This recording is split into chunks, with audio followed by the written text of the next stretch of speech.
Bonjour à tous, bienvenue sur la chaîne de Planqueur Curieux. Donc comme tous les jours, revue d'actu, revue du marché crypto du coup dans le rouge, Bitcoin sur les 26 000. Alors pourquoi en deux mots? On voit que la semaine a globalement commencé dans le rouge côté SP500. On le sait pour le moment, le Bitcoin, les cryptos sont quand même assez corrélés aux indices américains et notamment aux indices avec les valeurs technologiques, forte pondération aux valeurs technologiques, donc c'est le cas du SP500. Donc fortement, semaine plutôt dans le rouge, qui a induit une semaine crypto plutôt dans le rouge également. Ajoutons à ça qu'hier, il y a eu les minutes de la Fed. On aurait potentiellement un calme, une pause sur la hausse des taux pour la réunion du mois de juin de la Fed. Donc potentiellement pas de resserrement supplémentaire pour le moment, pas de hausse des taux, ça, il faut comprendre, mais ce ne serait pas terminé. C'est-à-dire que ce ne serait pas encore le point pivot, ce ne serait pas encore le plateau, ce serait probablement qu'une pause avant une continuation de la hausse des taux, ce qui est super défavorable pour le marché, on le sait. Donc pourquoi? Tout simplement parce que l'inflation est encore haute et parce qu'en plus l'économie, pour le moment, le permet, le chômage n'étant pas extrêmement haut, et donc globalement, on peut se permettre de continuer à augmenter les taux. C'est un peu ça l'idée. Donc c'est défavorable pour les actifs risqués et pour les cryptos. C'est un peu ça que je vois, j'ai pas vu d'autres grosses raisons à cette baisse, en tout cas pas de façon évidente. On continue ici quand même avec Nvidia, il faut quand même en parler un tout petit peu, à l'inverse en fait du SP500 et du coup du reste du marché ainsi que du marché crypto. Nvidia ça fait une perte de fou furieux et donc c'est quand même bien de le mettre en avant. Et depuis octobre, c'est plus bas, vous voyez, on pouvait en avoir à 125 $ du Nvidia, eh bien ça vaut 180 depuis hier. C'est-à-dire ils ont eu des bons résultats, ils ont super bien performé, et donc super hausse ici, gros achat, donc anticipation des investisseurs que ça va aller encore plus haut. On peut le voir ici, l'action dans la journée est passée d'à peu près 300 à 380, ce qui est juste une dinguerie dans le monde traditionnel, hein. Déjà en crypto c'est sympa, mais alors là c'est juste complètement fou, surtout pour des trucs qui sont aussi capitalisés. On va maintenant passer sur les news crypto. On va commencer par le fameux bull run asiatique. On en a parlé il y a un mois, 2 mois. On en a reparlé récemment parce que je vous ai dit euh, la Chine pourrait commencer à avoir des cryptos disponibles à l'achat pour les clients retail euh, dès le 1er juin, c'est-à-dire dans une semaine. On avait vu une liste de cryptos qui potentiellement pouvait être impactée. On a des informations un peu plus précises, on va aller voir ça ensemble. Donc déjà, article ici du journal du coin pour nous rappeler que effectivement, on peut s'attendre à quelque chose. On a eu notamment, ils le mettent ici en avant, un tweet de CZ qui parle de la euh, chaîne de télévision centrale de Chine qui commence à parler des cryptos. Et apparemment pour lui, c'est un élément important parce que ça peut être un catalyseur pour du coup tout simplement le marché crypto asiatique et que potentiellement ils vont en acheter. Il y a beaucoup de monde là-haut, il y a beaucoup de liquidités, donc ça pourrait être très positif pour le marché crypto ou pas, mais en tout cas ça pourrait l'être. Et donc on va aller creuser un petit peu plus les informations qu'on trouve et je vous propose d'autres articles, notamment on va parler d'échangeurs dans cet article, puis plus précisément de crypto. Vous allez voir ça tout de suite. Déjà, au niveau de Hong Kong, comme vous le savez, on en a parlé il y a quelques jours, l'apparition du coup, enfin la réouverture plutôt du marché aux crypto est liée aux échangeurs et il y a des règles assez strictes. Ils ont un organe de régulation qui est important, qui est la SFC, vous voyez ici, Security and Future Commission, et qui du coup veut que les organismes crypto soient à peu près régulés de la même façon que les organismes financiers classiques. Le problème, c'est que il y a eu 152 propositions d'échangeurs, et selon cet article, vous voyez, 152 soumissions, aucune n'a été approuvée. C'est-à-dire qu'en fait, les conditions sont trop strictes, trop difficiles à mettre en place, et donc aucune plateforme n'a été approuvée pour fournir les investisseurs de détail, alors que l'institution aurait reçu les 152 soumissions, donc c'est quand même énorme, et pour le moment, en fait, on est à zéro. Selon cet article-là, du coup, a priori, ce ne serait pas possible d'acheter. Vous allez voir, j'ai d'autres informations qui vont dans l'autre sens, je ne sais pas qui a tort ou qui a raison, je ne fais que vous transmettre ces informations-là pour le moment. Et donc, on peut le voir, par exemple, ici, OKX, qui apparemment aurait ouvert la possibilité de trading pour Hong Kong.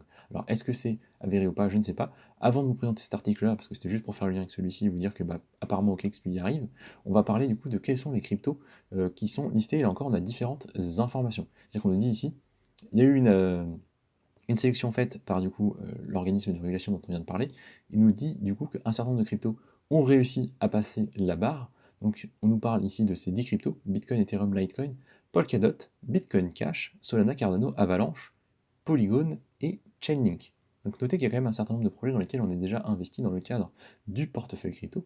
Donc j'ai envie de dire, on avait plutôt bien vu, mais c'était pas très compliqué. Ils ont juste pris en fait des cryptos qui sont déjà plutôt régulés, déjà implantés, qui ont au moins 12 mois de vérification, de compliance au niveau du coup de leur fonctionnement et de leur alignement avec la réglementation.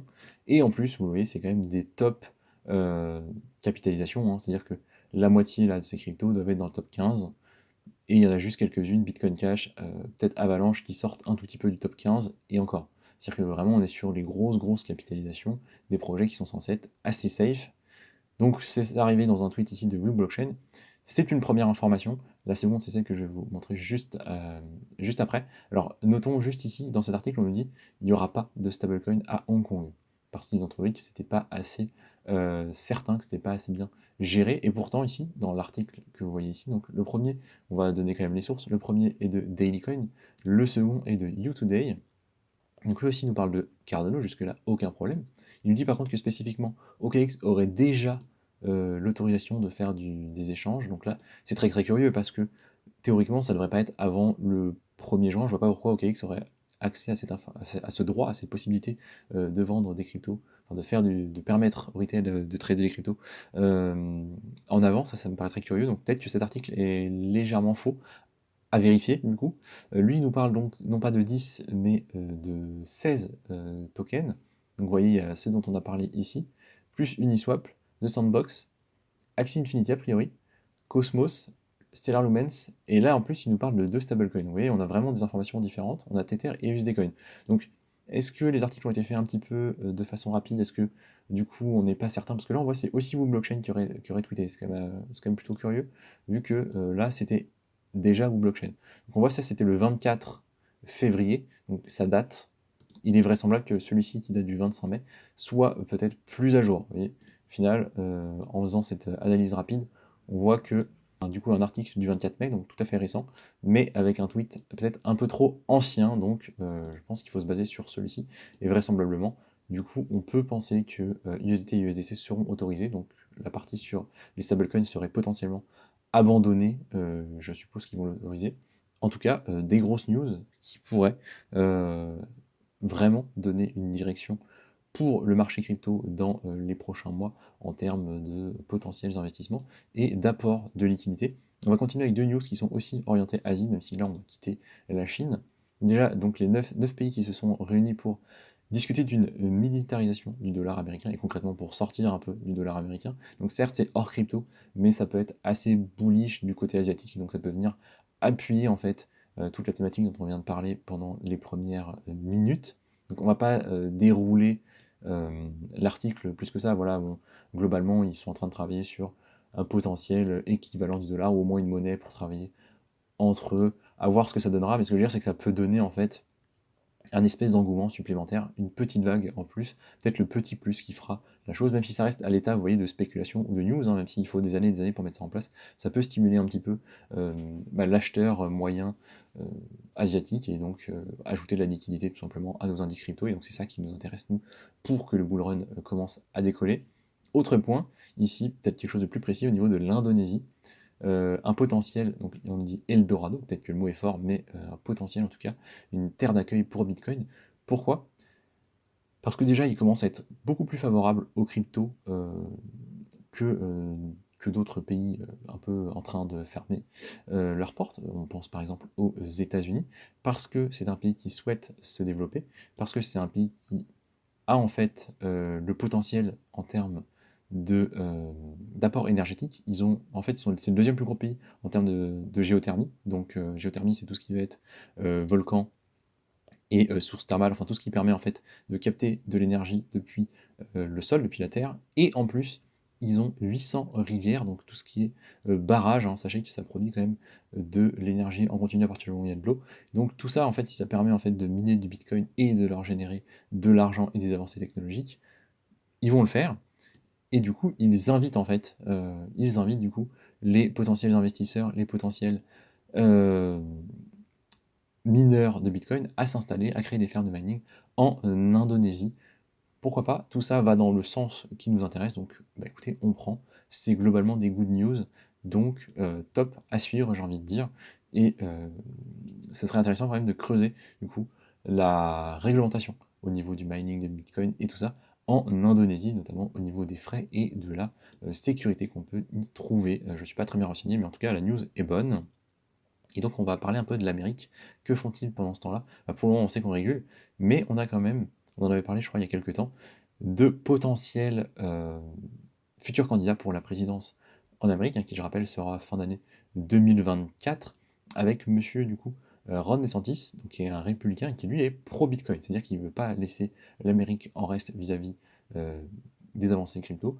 Il veut, lui, que l'Amérique continue à développer, du coup, des projets et à être une terre d'accueil pour les cryptos. Donc, son plan, c'est concrètement protéger les droits d'Américains vis-à-vis du Bitcoin et aussi bannir tout ce qui va toucher au MNBC, c'est-à-dire les monnaies de banque centrale qui voudraient en fait un peu pervertir, en tout cas selon certains, l'idée de base des cryptos qui est en fait une décentralisation et entre guillemets redonner le pouvoir au peuple, alors que la MNBC c'est un peu l'inverse, c'est-à-dire que on donne tout le pouvoir à l'organe centralisé et on traque ce que chacun fait.